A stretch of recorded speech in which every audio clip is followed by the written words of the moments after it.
welcome back, guys. We're making hay.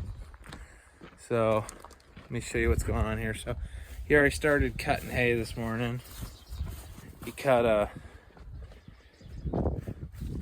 two little sections over there and most of the big section down there. And the mower had a bit of a breakdown, folks. What a surprise. So let me show you what happened. So gearboxes were not turning in unison. He thought this one was skipping. This one's fine. The splines on that shaft are gone. They're supposed to look like that. So that's our problem. Gonna get that fixed and then we'll be back up and mowing. So yeah, oh, by the way, here's part of that upgrade for the 7410. Yes, she is now quick coupler capable. That's a category 2 quick coupler, working awesome. And that's not the only one we've put on recently. Let me show you another one. We also did some other quick coupler related upgrades to the 7810 too. Let me show you that right here. This is a Cat 3, set up as Cat 3 wide, quick coupler. Shim blocks down there. And this has got a noose power link. It's a hydraulic top link, so we can adjust the top in or out with hydraulic. It's very nice. It's set up just like the 8310. This has got a Cat 3 wide with hydraulic third link, and we really like this setup. So we just duplicated it on the 7810. Why did we do this, you might ask? Well, number one, it'll make it a lot easier to hook up. We have a lot of 3-point implements. We need it to be easier to hook them up. It takes too much time, and messing with washers and pins just takes too much time. So we want something a little simpler. We can just hook up and go. And last but not least, it just looks cooler too. I mean, who doesn't like those big old things on the back of a tractor? They look amazing.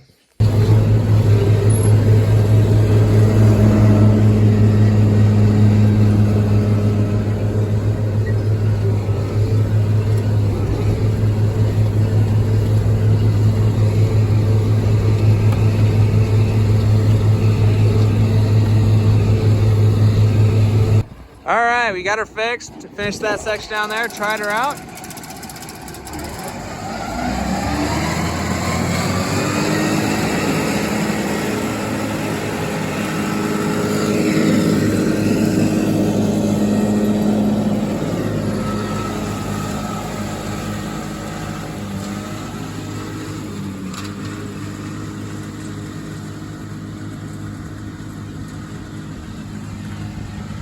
Looking good. It's cutting a nice windrow of hay. Well, of grass. Looking good. It's got this section to do, and the stuff around the farmstead's all done. Then we got the main field up around that place with the tan shed. There's a field up there we own, and there's the new stuff we put in the back. So, yep.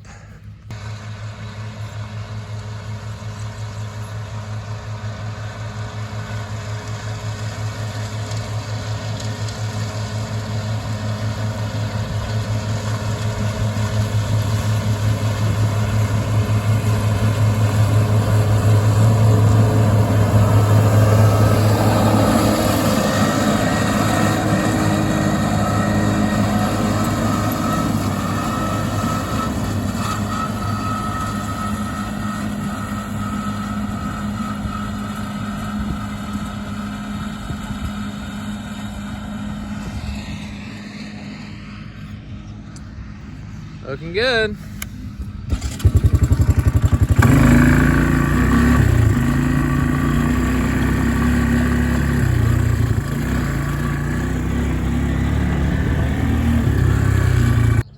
So recently I did a demolition project behind that old building, which that'll come down eventually, but there's an old concrete lot behind it that liked to grow up in weeds. So I tore it out and I leveled it off and I seeded it, and so far it looks like we got pretty good cover. There's a little bit of a bald spot there and over there, but give it some time. It's looking pretty good. I seeded some oats and some grass.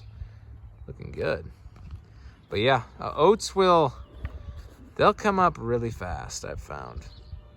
And we've had a lot of cooler temperature with some rain lately. That's really been helping it. But yeah, just thought I'd show you guys that. That was one of the spring pre-planting projects, and that's the result.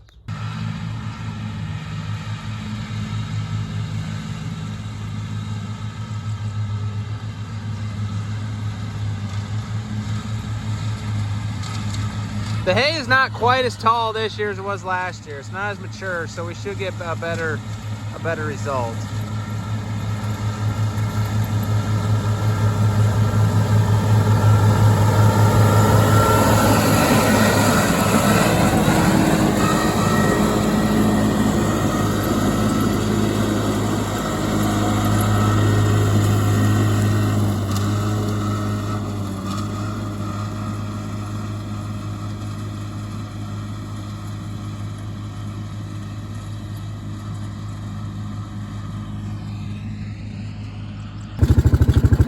Well, so this is where that hayfield was we torn up. We got corn coming up. We also got a little bit of volunteer alfalfa we got to tear out with the cultivator.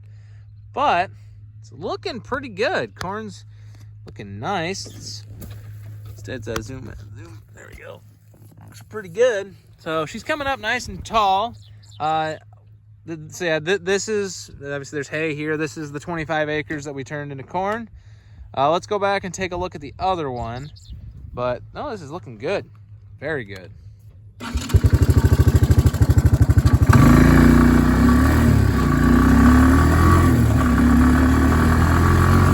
The beans are just popping up. You can see some there and there going along the field there. Kind of hard to see, but you can see them real easily right there. They're popping up around the field.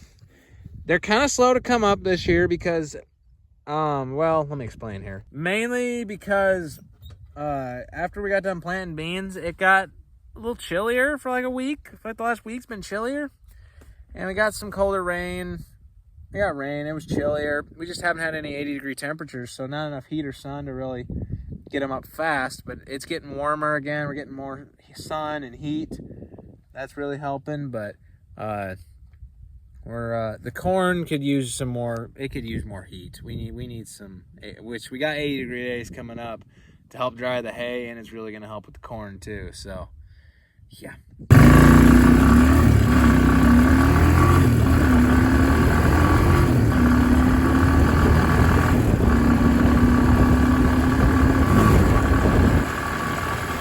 So this was the first cornfield we did.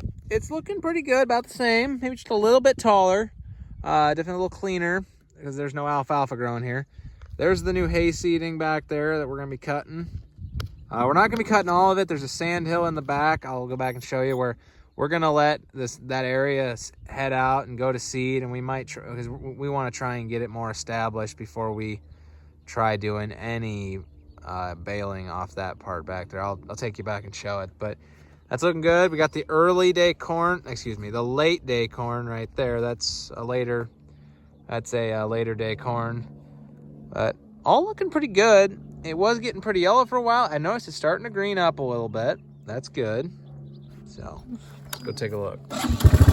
Like, here's a part of the sand hill. You can see it's very light back here.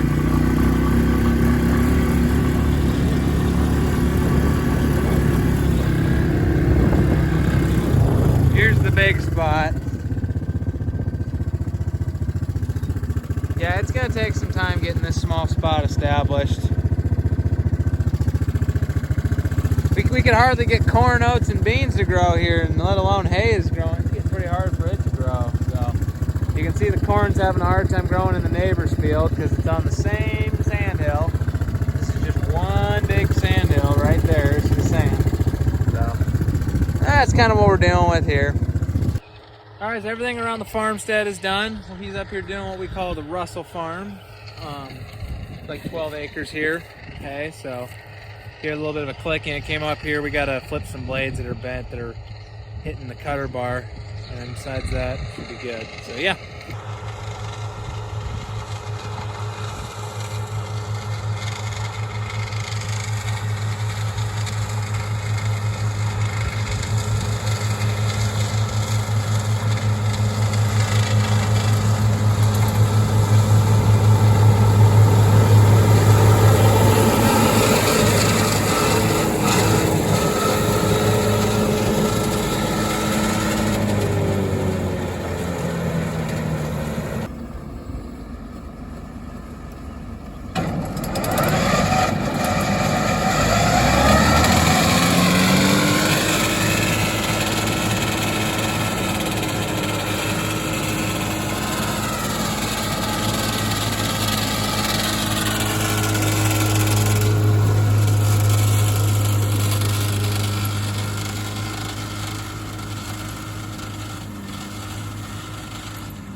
That sounds like a blade is still knocking somewhere.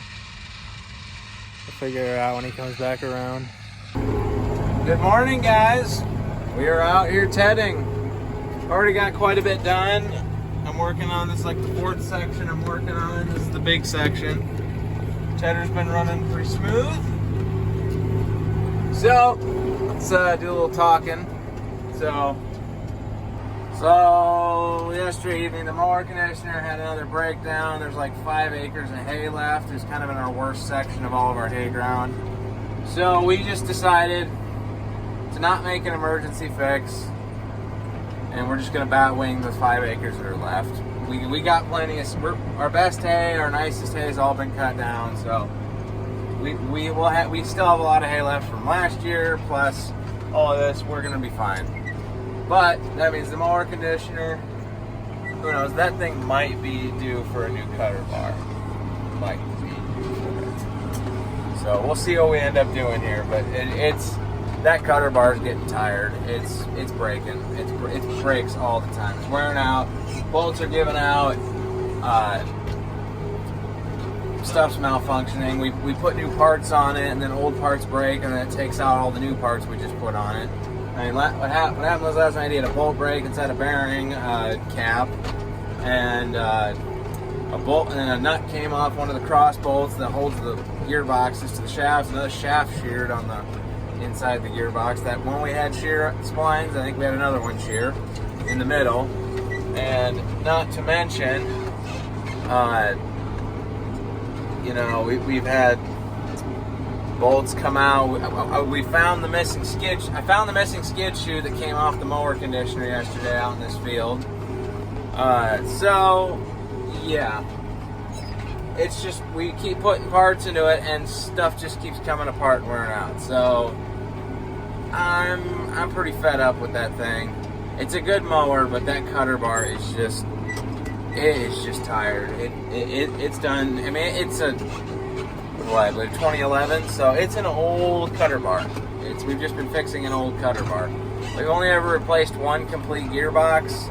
Every one of the top bearings has been replaced. It's had new blades, but there's a lot of damaged parts from turtles that have come off, and the drive line's starting to get some slop in it.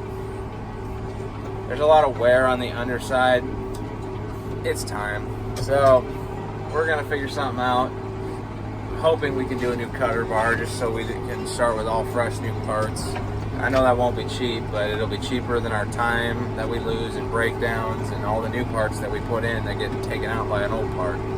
So we decided just to pull the plug and just on it and said, we're just gonna quit mowing so I can get tedding. So that's what I'm doing right now. This tedder's working great. My brother and I, other brother, we welded up those bars that broke last year. As you can see, the safety bars on the edge of the tedder. We welded those up. One of those broke last year. We fixed them up, and they're holding up nicely. We stiffened all the mounting areas up quite a bit. So yeah. Oh yeah, it's a beautiful morning though.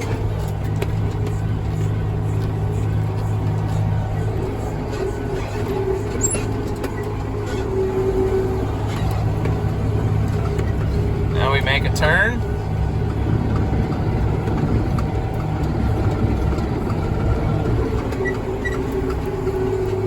And then we just straddle 2 windrows like this. Running about 7.3 mile an hour at 290 RPMs right now. Running in C range, 3rd gear. So, yep. Alright, now we're tedding the Russell Farm. Tedder working like it should. This field should go by pretty fast. I haven't been here very long, and this field's pretty small, 12 acres, so let's get her done.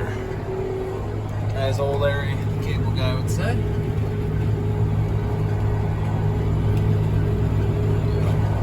Now this Krone tedder is a lot nicer than our old Kuhn tedder. It's way stronger, way better, heavier, doesn't bounce as much. All in all, just a better machine. Now the Kuhn tedder was not a bad one. It's just, it had a lot of issues at the end of its run. I mean, we bought it brand new. We put a lot of time on it, a lot of beating, and it was time for it to move on to the next home. All right, guys, everything is drying right now, and we're gonna be baling here soon. So, thanks for watching. We'll see you in the next one.